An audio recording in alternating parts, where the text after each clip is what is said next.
Welcome, everyone, to IsisParenting's Breastfeeding webinar and chat. My name is Nancy Holtzman. I'm a mom and baby nurse educator, board-certified lactation consultant, board-certified in pediatrics, and I'm the Vice President of Clinical Content and Online Learning here at IsisParenting. I'm sitting outside of Boston, Massachusetts at IsisParenting's home office, and with me today as the moderator in the general chit-chat room is a special guest, Kara. And Kara is a longtime ISIS fan, ISIS mom webinar attendee, and mom of 16-month-old twins. I have the 16-year-old boy. And she is doing the mom moderation role today, so I don't have an official ISIS helper in the chit-chat room today. And Kara is helping out in an awesome way. So thank you so much for Kara. And I'm just going to jump right into it because I have a lot of ground to cover today. And I'm going to try to keep moving right along because those of you who know me know that I tend to get bogged down in detail, and I like to share a lot of information, which is great, except that I end up spending a long time sometimes on these webinars. So I'm going to try to keep the slides moving.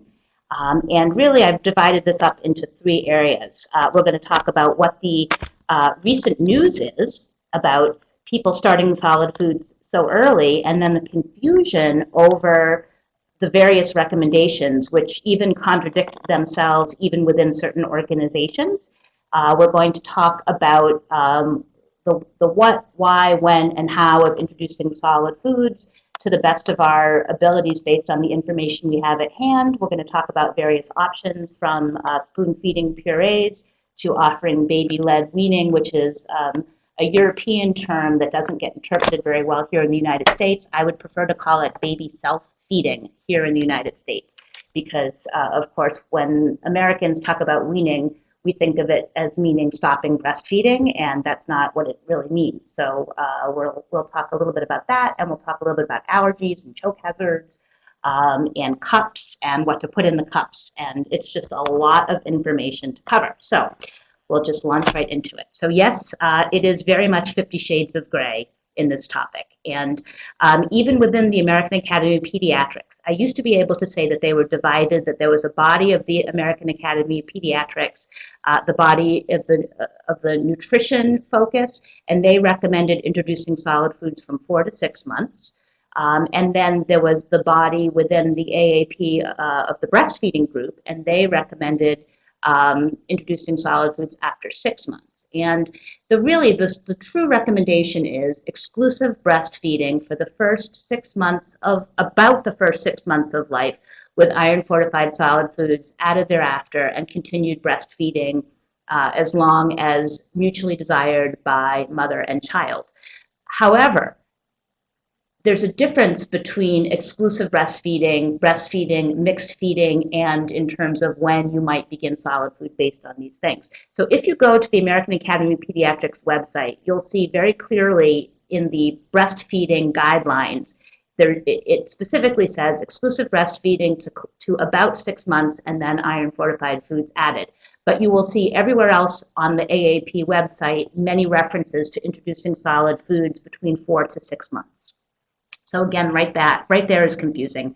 And many pediatricians, we can do a little survey in the chit-chat room, many pediatricians, of course, begin talking about solid foods at 6 months, which they should, because many of your well baby visits are all about anticipatory guidance, and many parents will begin introducing solid foods sometime between 4 to 6 months or close to 6 months, which may be before the next 6-month visit. But some pediatricians are telling parents to introduce solid foods at 4 months, or sometime between 4 to 6 months, and leaving it up to the parents without a lot of guidance, and parents are hearing a lot of conflicted information.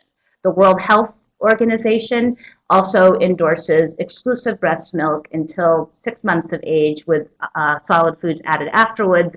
However, there's a lot of new research that's coming out of this group, the American Academy of Allergy, Asthma, and Immunology, and other research bodies that are showing, they're kind of putting a cog in the works and shifting the pendulum back to starting solid foods on the earlier end, which I consider 4 to 5 months being on the earlier end, because there's new data that's starting to show that what we've been taught and teaching families for a long time about delaying introducing solid foods, delaying particular allergens in particular.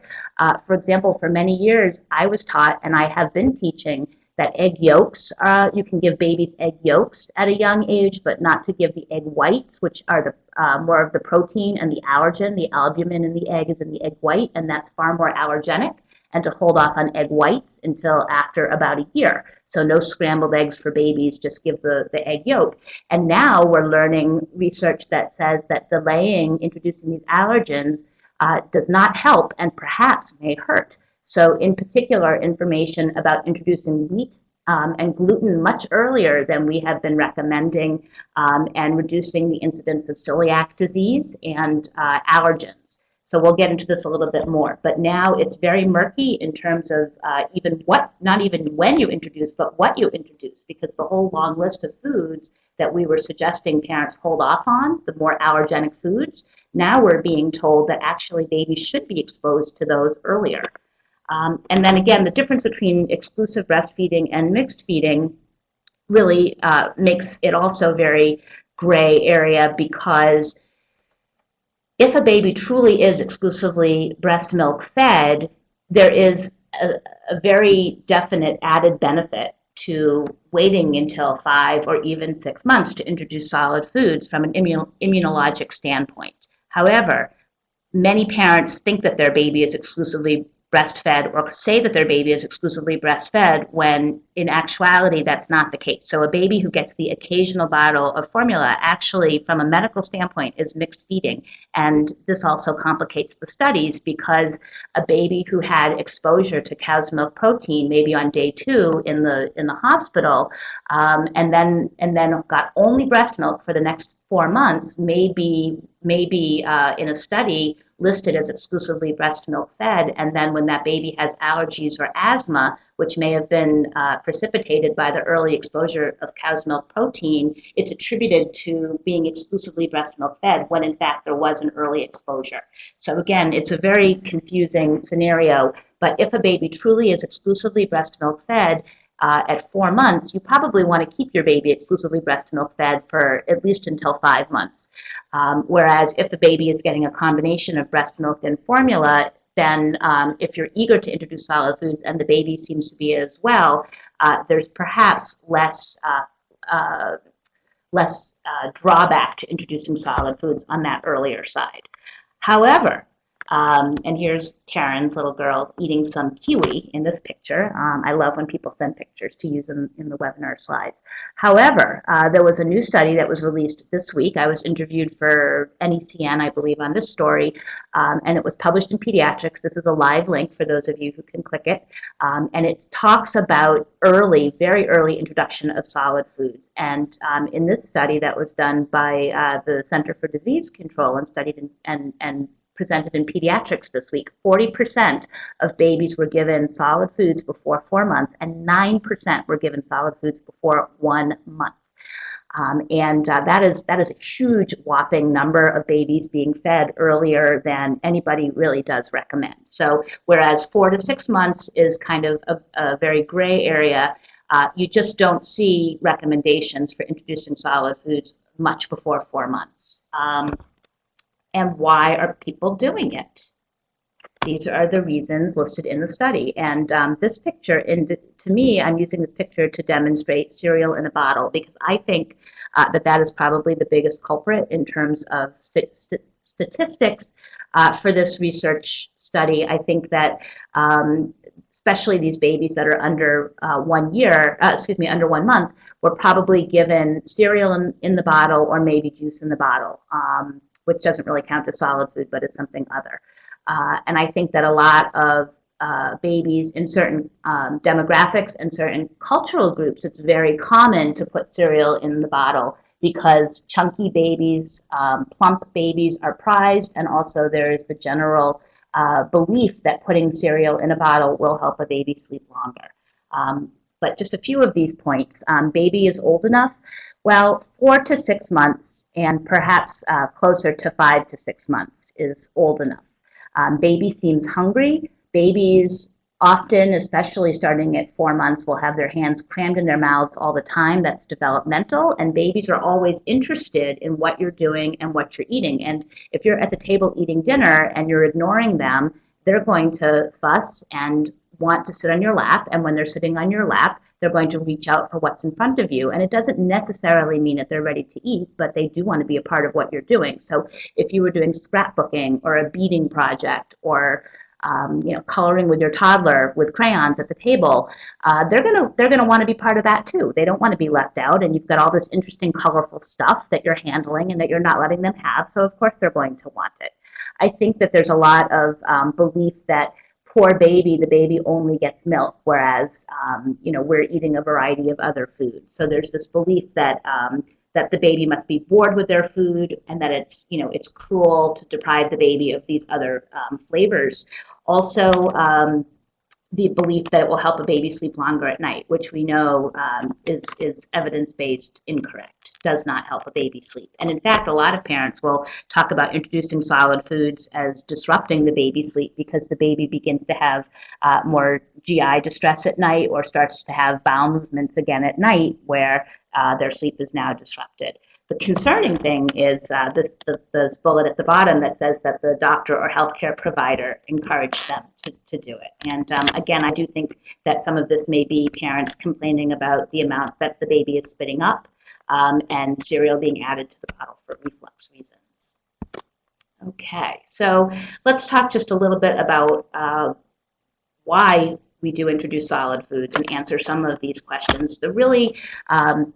And again, just as in a nutshell, given all of this research, what is my recommendation? I like to lean to the exclusive breastfeeding for 6 months, of course, but there are reasons why sometimes people do introduce solid foods at 5 to 6 months. Usually I'll say if you're interested, eager, and in a hurry, then 5.5 to 6 months. If you're in no rush, waiting until 5.5 to 6 months before beginning. But sometimes if you are back at work and you're expressing and you're not supplementing with anything other than breast milk, and breast milk is a little bit scarce, you're running bottle to bottle, there can be some very valid reasons for introducing high nutrient dense quality solid food, so that the caregiver feels as though there are other things they can offer the baby at 5 months in childcare.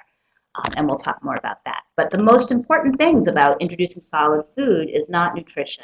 It's exposing the baby to the feeding experience, the different flavors and textures at a time where developmentally they're interested and ready.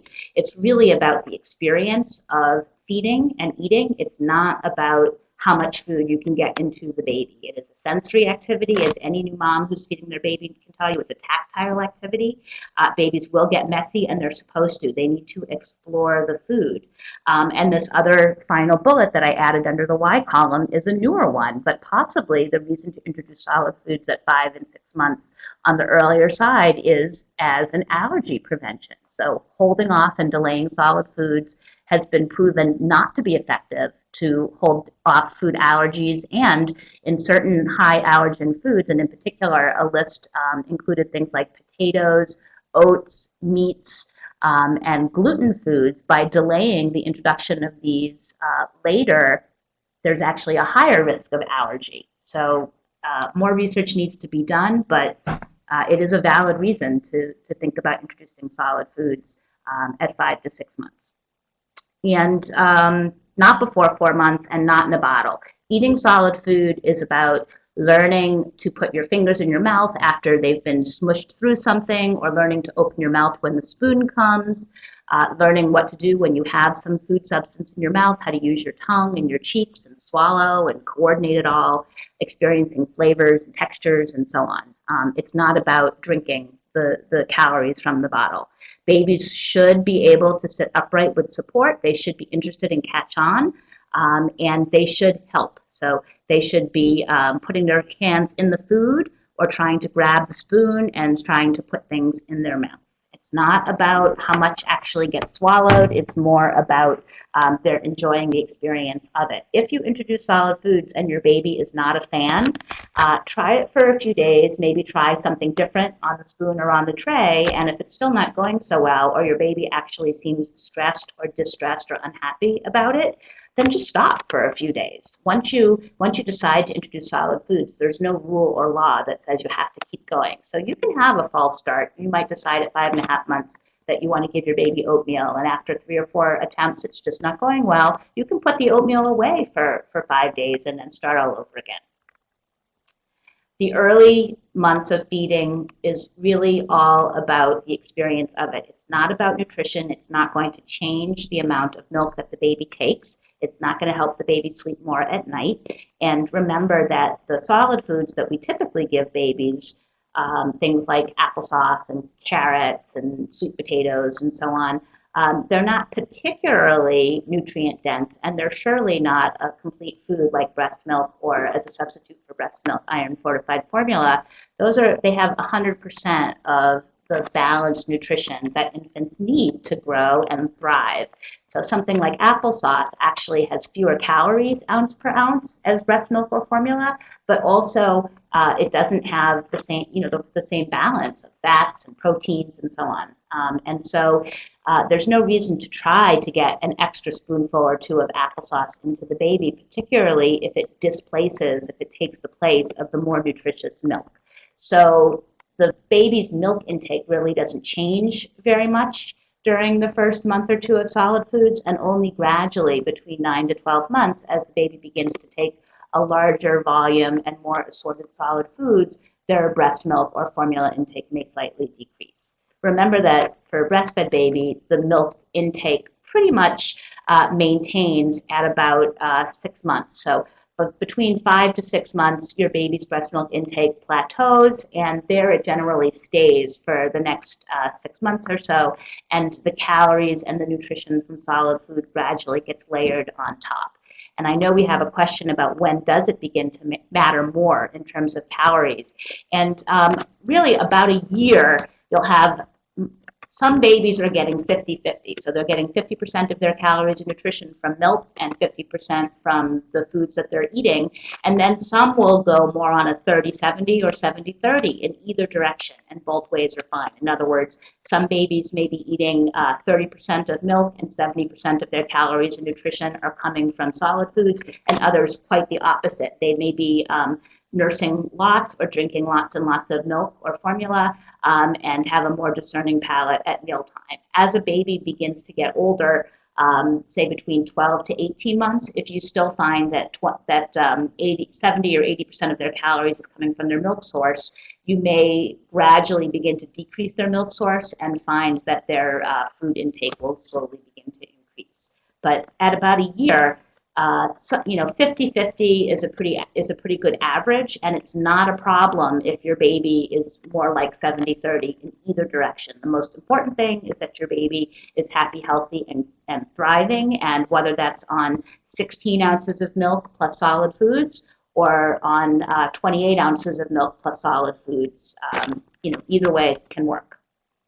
So what are these nutrient-dense solid foods of which we speak? Here is an assortment of them. And again, some of these may be a surprise and may be different from what we were talking about or teaching 10 years ago. So the introduction of meats is an example. I used to tell parents to start with the single grain cereals. Then we started saying, yes, but make sure it's a whole grain cereal, and then gradually, one at a time, introduce vegetables and then fruits, and then dairy, and then meat. So we would say introduce meat around 7 to 8 months when the kidneys are more mature, etc. And now the recommendation actually is iron fortified and iron-rich foods are important, and meats can be given to babies as early foods or even first foods. So that's quite a shift. All of these foods are appropriate to introduce to babies, apparently, according to the new research that's out there, nutrient-dense foods mean foods that have more calories and more nutrition per gram or per ounce or per spoonful, however you want to think about it. So baby food carrots, baby food squash and baby food sweet potatoes, they all look the same in the jar, but baby food sweet potatoes actually has twice as many calories as the baby food carrots. So they're probably equivalent in vitamin A and vitamin C and so on, but they're more calorically dense. So if you're looking to get more bang for the buck from the spoon, then that's something to think about. So avocados and bananas are particularly nutrient-dense fruits, but all of the various fruits are appropriate to use, and we'll talk about how do you prepare these foods. There's a lot of opinion about starting with cereals. Cereal is a pretty typical thing to start with. White rice cereal for several decades has been the most common baby food offered as a first food. We know that white rice cereal is highly processed and it doesn't have a lot of nutrition in and of itself.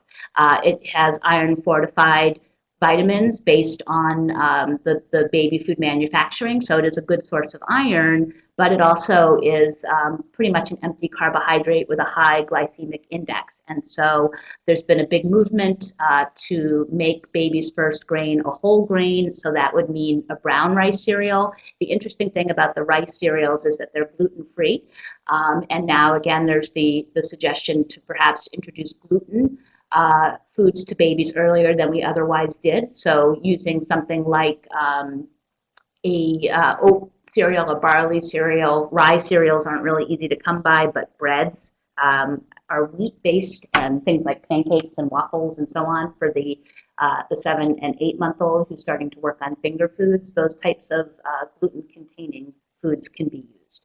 So if you do choose to use rice, I would look for brown rice cereal, but also the baby food oatmeals are available, and those two are fortified with iron.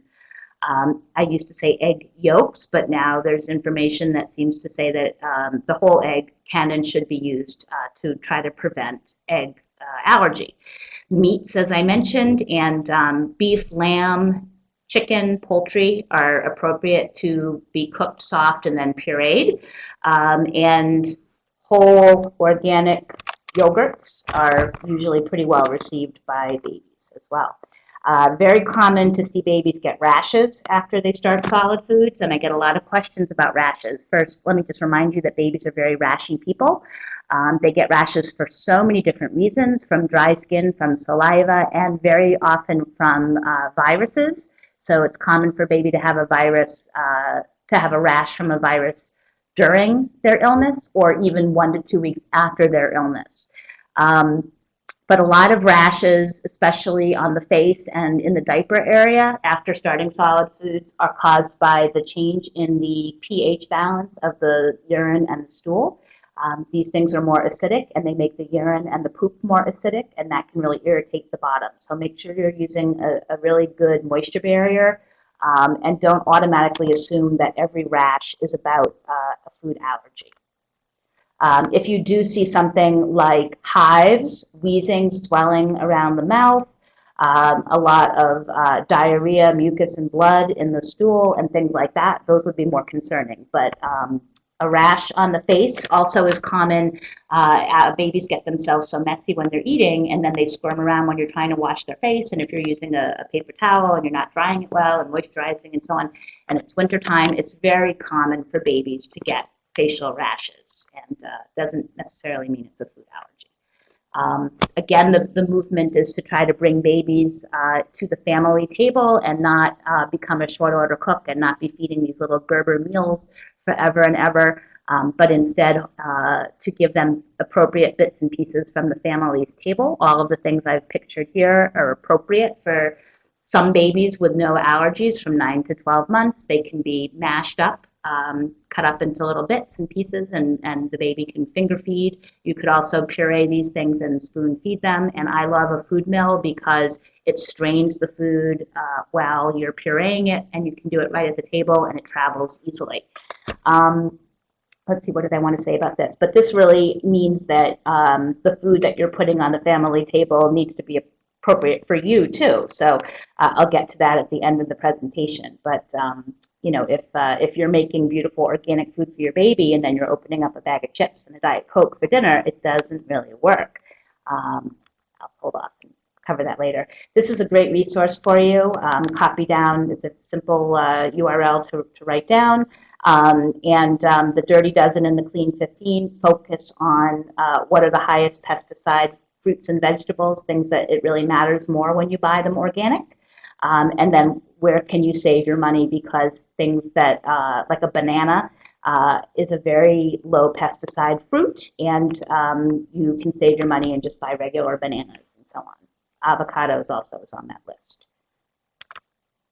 Okay, so the difference between baby-led weaning, which again I like to call baby self-feeding here in the United States, and spoon feeding, means that baby-led weaning means that you give your baby big chunks of food that are actually too big to be choke hazards, and let them explore and self-feed. So they don't have to just be big chunks of food. They can be finger foods as well. But the idea really is that it's a hands-off approach. The child decides what and how much to eat and manages to get it into their mouth. They may learn to chew and swallow a little bit earlier. They may learn to manage textures a little bit earlier. They will cough and clear their airway, and that can be scary for some parents, but that is both a natural and healthy response to having something too big in your mouth to cough or gag and manage to excrete it. So you always want to be supervising your baby when your baby is eating, but it's normal for a baby to shove lots of things in their mouth and then extrude it out. And hopefully, they learn to manage that.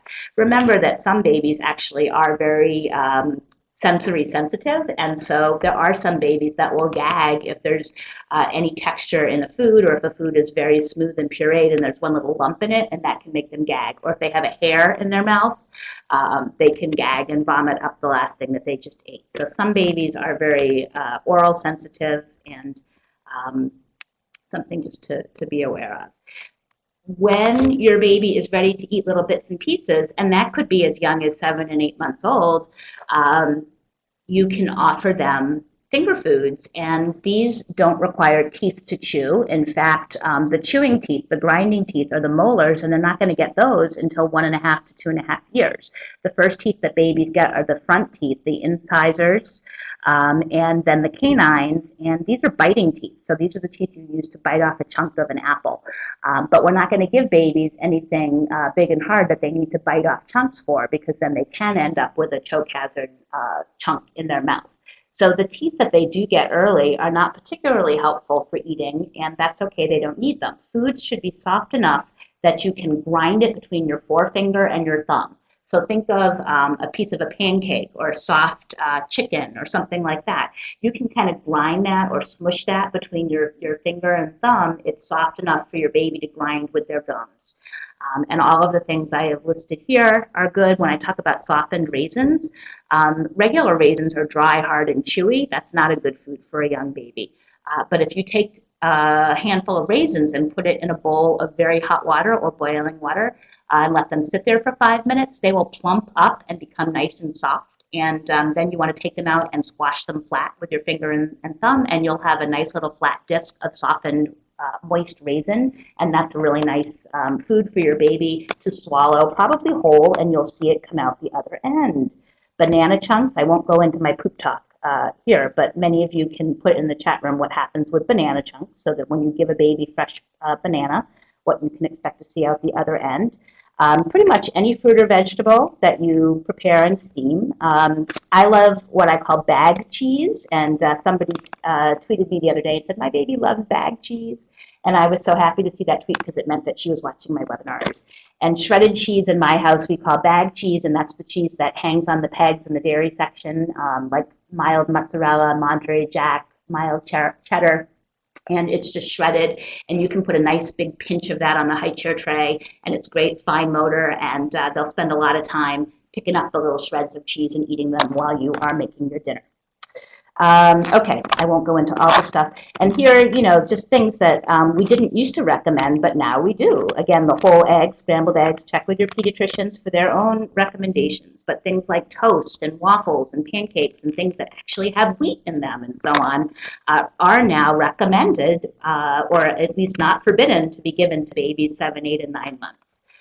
grilled cheese bits and so on. Cheerios I don't have on here, but Cheerios are a great first food. You can break them in half. Don't put things on your baby's tongue. Of course, you're supposed to let them pick them up and put them in their mouth themselves, but if you're helping, you want to put food where the molars will be if you're working on chewing, if you're working on finger foods like that, and that will encourage them to chew. If you put something right in the middle of their tongue, you're much more likely to see your baby gag. Spoon feeding is a perfectly valid way to feed your baby as well. So baby led weaning is very popular in certain groups right now. It kind of goes along with some of the attachment parenting philosophies and so on. But you can do a combination of finger feeding and baby self feeding, and you can do some spoon feeding. It's okay to help your baby eat, but remember that when it comes to eating, your baby really does need to be in charge, and you don't want to create a power struggle. So from the earliest days, you really do want to try to facilitate your baby's eating and follow their cues and not be a dictator too much. But just in terms of how do you spoon feed, one idea is preloading the spoons for an older baby, and you will want to have 2 spoons going because they're going to try to grab the spoon in your hand, and you can let them. You can let them take the spoon out of your hand, and then you can pick up the second spoon that they just dropped and use that one for the next spoonful of food. But respect their cues when they're turning away, when they're squirming, when they're fussing. Be done. And one more bite of applesauce, one more bite of pureed peas and chicken, it's not going to make a difference in the long run. And what you're doing is overriding your baby's cues and perhaps their natural satiation hormones. And so do your best not to push when it comes to meals. Your baby is going to be eating for the next 95 years. You're going to be responsible for feeding your child perhaps for the next 16 to 18 years, and that is just an awful long time to be power struggling with them over it. So don't even get into that power struggle. Your job is to present the food and facilitate the food and make sure that there are appropriate options, and your child's job is to decide when and how much of it to eat. Baby led weaning and pureed spoon feeding, the foods are pretty much the same, it's just how they're presented that's different. You can cram more food into a baby when spoon fed, so again, respect their cues. They're naturally going to take less food when they're feeding themselves. It can be painful to watch. A lot of the food ends up on the floor, sometimes accidentally, sometimes purposefully. But it's also pretty cool to watch a baby suck and gnaw on a lamb chop or something like that at 9 months. And there is a faster transition to the table foods and the family's meals. There's a lot of great sites online, and I can post some links to that for baby-led weaning communities and more information.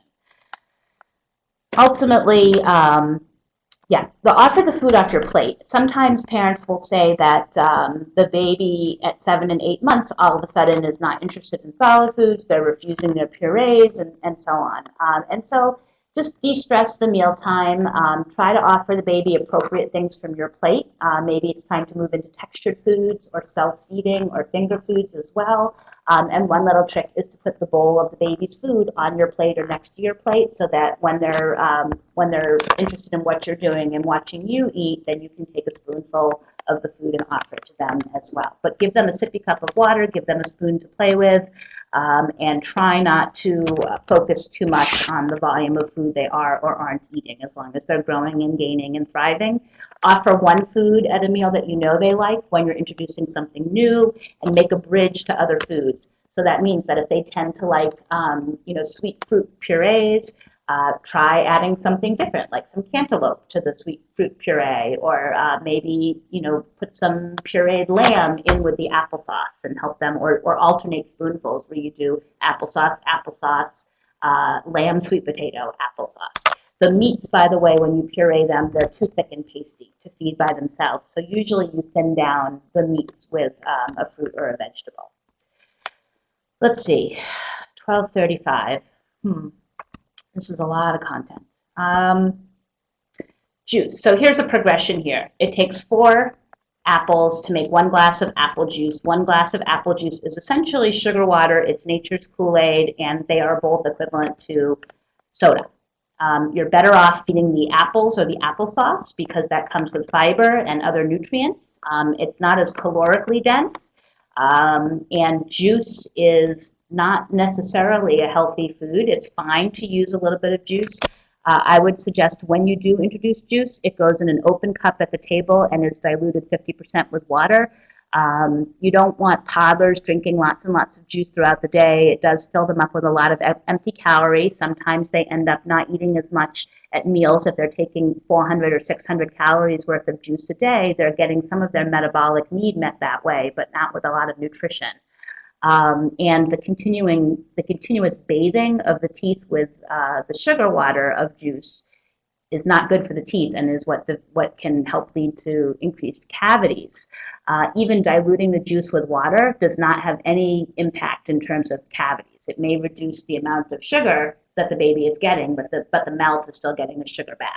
So limit juice to an open cup at the table. That way your child is not in the habit of dragging around a sippy cup with juice in it throughout the day.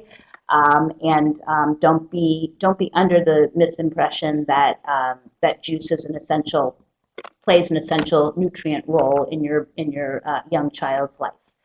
Introducing sippy cups, I like to start with a small cup that does not have a valve, and that's easier for babies to learn to drink from, especially because initially you need to fill the cup up most of the way so that when they put the spout in the mouth and tilt it back just a little bit, they get some immediate water. That's how they begin to learn the cause and effect of drinking from the cup.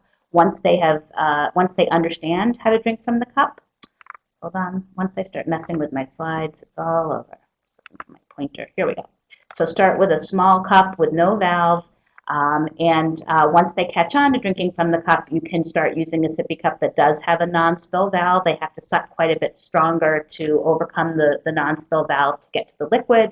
And there's all different types like that. This is a nice little type of a cup because it does have a valve, but the valve is removable, and it also opens up into an open cup, and again, it's small. It's like a 5-ounce cup. These are all, I think, available at ISIS in the stores. But you can introduce a straw, and I would encourage you to do so sometime between 9 to 12 months. And a good way to introduce a straw is to take a regular straw, cut it in half, and then submerge it in water, put your finger over the tip so that you're keeping the water in the straw, and then let your baby work on sucking the water out of the straw like a little bird, and you can gently release some of the vacuum so they catch on. Once they catch on, put half the straw in a small cup and let them practice sipping the water that way, and once they catch on to that, you can move to a straw cup. I would say by 18 months to 2 years, I would love it if your babies were no longer on a sippy cup and were all on straw. Some people do it much earlier than that. Some people at a year or 15 months are all on straw cup. But some people never heard that a straw cup is actually preferable over a sippy cup. And there's a lot of kids who are dragging around sippy cups at 2 and 3 years. But for babies' oral development and speech development, actually a straw cup is much more preferable. So babies can manage to drink from a straw between 9 and 12 months. I wouldn't necessarily assume that you have to get rid of all sippy cups by 12 months and only use straws, but certainly 18 to 24 months. If you can have all the sippy cups phased out and just use straw cups, that's great. And you can see that straw cups are available in portable, modes like this. Okay, and what to put in the cup? Just put water in the cup. Later on, you can put breast milk or formula or cow's milk in the cup when they're more proficient, but it takes a while, especially when you're introducing the cup at 5 and 6 months. It takes them a while to catch on. They're not going to drink much from it, and they're going to kind of squirt out a fair amount and wear it on their chest. So I wouldn't waste your breast milk by putting it in the cup because they won't really be drinking much of it anyway. The best kind of water for many people is your tap water, especially if it has fluoride in it. You can check with your local water company to find that out. If the water from your tap is not good, then you can use bottled water. But if you are using bottled water like Poland Springs type bottled water, you will need a fluoride supplement because babies do need fluoride from somewhere. So-called nursery water that you see here is actually just somebody else's tap water. And what else? Cow's milk. In my cups webinar, I go into great detail about the other types of milks, like soy milk and almond milk and rice milk and so on. So I'm not going to take time to do that right now. We already talked about apple juice, which is nature's Kool-Aid. Nutritionally, if you don't believe me, look it up. Nutritionally, apple juice and Coca-Cola are about equal in terms of calorie and nutrition. Yes, it's fructose. It's a natural fruit sugar. I'm not denying it. It's just that it is sugar water. And it doesn't mean it's bad. It just means use it in moderation. Okay, you can make your baby food. You can buy your baby food. Don't feel guilty about buying baby food, but remember too that really the goal is to bring your baby over to healthy table foods, and hopefully you're eating healthy table foods yourself. Steam or cook things till soft, puree them, mash them, grind them, and you can freeze them. I'm not going to get into detail on that. 90% of food allergies in the United States come from these items: milk, eggs, tree nuts and peanuts, fish, shellfish, soy, and wheat. This does not mean that all of these items need to be avoided, but these are the most common allergens and to be aware of. And choke hazards, I have many articles on the ISIS blog about introducing finger foods to babies, and key thing to think about with choke hazards are things that are hard, round, don't dissolve in water, and are just the right size or the wrong size, depending on how you think of it, to occlude the airway. And popcorn and tortilla chips actually are choke hazards because they're sharp and they make kids cough. And when the kid coughs, they inhale, and they inhale these tiny bits, which may not be a choke hazard to completely occlude the trachea, but actually occlude the small airways. It's not on this list because it's not a food, but latex balloons are probably one of the most deadly choke hazards out there. Babies and toddlers play with the balloons, they bite the balloon, and the shred of the balloon gets inhaled, and because the airway is wet, it seals off the airway, and no abdominal thrusts, back thrusts, mouth sweeps, and Heimlich maneuvers clear that. It's a very, very devastating situation. I call these weird ways to eat. I'm not dismissing them. I just find them interesting. I think of the food condom or the little mesh bag as a teether. So you could put a frozen chunk of banana or a frozen strawberry or something in there and let your kid chow and get messy, and they'll enjoy it. But it's kind of a weird way to learn to eat. And these slurp bags are very convenient, so I know parents like them. How much to give? I think we're almost done. We're going to wrap up briefly. It can be situational, and that's okay. As I said, if you're struggling to make ends meet in terms of breast milk at childcare, you want to introduce whole grain cereals, fruits, and vegetables at 5.5 months, and at 6.5 months, let the caregiver give a mid-morning and a midday meal of solid foods plus the 4 ounces of breast milk 3 times a day you're sending in. I don't think that there's anything really wrong with that as long as your baby seems to be into it. Typically, by 9 months, babies are eating 2 meals a day, and by 12 months, 3 meals. Offer healthy, whole grain, unprocessed foods as much as possible. Expand their palates when they're young. It will pay off down the road. Don't worry about a food being too spicy. I mean, seasonings in terms of you don't want things to be really salty and so on, but you know, if you're getting Indian food or Thai food or something like that, sometimes babies really love that stuff. They like spicy, garlicky hummus. So don't hold back. If a food is healthy, let them try it, and if they like it, let them eat it. Each meal does not need to be balanced. So looking at a meal like this plate at the bottom, your baby may decide to just eat chicken, and they may eat 3/4 of a chicken breast at a meal and almost nothing else. And then the next day they may chow down on a sweet potato. So going from one meal to the next doesn't need to be balanced. In the course of a whole week, a baby should be eating a variety of different types of foods. We're very thoughtful and careful about how we feed our babies, particularly our first babies. I have a little saying that says the first baby is given, homemade organic baby food. The second baby is given jars, and the third child is scavenging pizza crusts from under the kitchen table. And they're probably all equally happy and healthy and growing.